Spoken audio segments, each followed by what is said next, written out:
Welcome back. A redistricting plan for North Mississippi is being met with opposition by some people living in DeSoto County. The legislature passed House and Senate redistricting maps over the objections of Democrats and DeSoto County leaders. Joining us now to talk more about the plan and how it could impact the city of Hernando and other issues is Mayor Chip Johnson. Mayor, welcome. Glad to have you on the 3 p.m. How have you been? I've been great, and I'm always glad to be here. Thank you very much. Let's talk about this redistricting issue because it has become a major issue for a lot of folks in North Mississippi, as I said. What do you see? What happened? What is happening here with this? You know, just a little bit of background. Hernando is probably one of the fastest growing cities in the state. And with that fast growth comes a lot of needs. Okay. And so years ago, we were very, very pleased to get our own senator. So all of our citizens were in one Senate district. So we had a senator who was focused just on us. Okay. Because we have a lot of needs, so we need somebody focused on us. And I know there's a lawsuit out there and that the Lieutenant Governor and the Speaker of the House had to redistrict.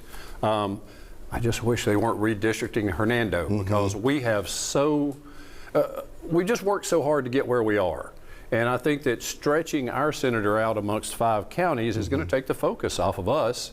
And we need it more than anybody right now. Do you think, though, there have been some arguments that this increases black voters, black voting strength and their responsibility? How do you see that issue? How can you weigh in on both, if you would? So that's what the lawsuit's about, is increasing black voter strength. And I'm not sure if this redistricting does that, quite frankly. I don't know how that's going to work out, but if you look at that voting district, right.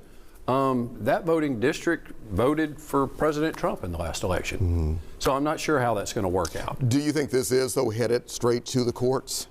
I don't know, quite frankly. I know that the county has decided to do something, an illegal maneuver to try to ask that it not happen.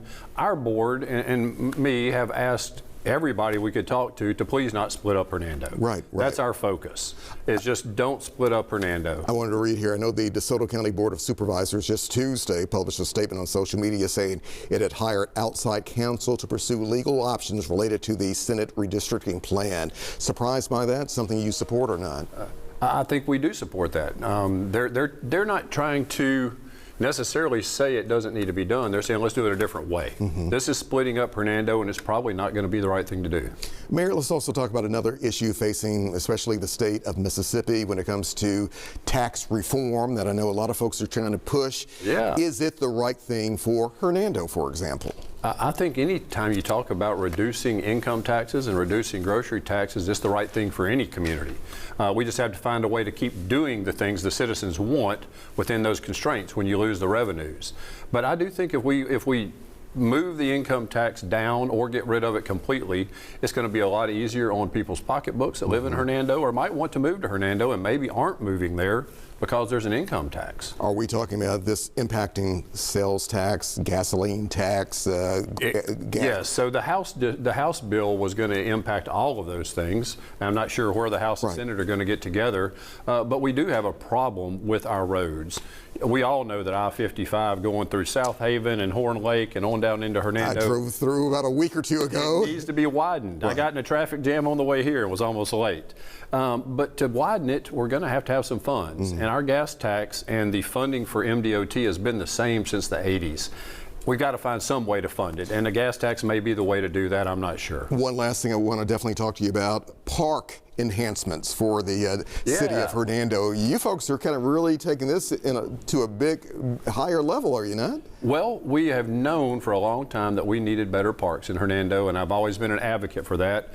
And I will say that the Board of Aldermen we have right now and have had for the last 3.5 years have made it their focus. And so we borrowed about $7 million to make this happen. We've already upgraded our soccer fields, and now we're building a quad of brand new turf baseball fields with a concession stand. And on the other side of that same park in Renaissance Park, we have gotten a grant, the biggest parks grant we've ever gotten. It's about $1.7 million. We're going to get a pavilion, restrooms, more walking trails, natural wildflower meadow, and an 18-hole disc golf course. Kind of sounds like Hernando could be building for the future, is it not?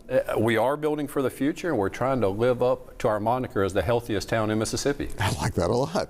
All right, Mayor Johnson, always good to see you. Come on back anytime. I'll be back.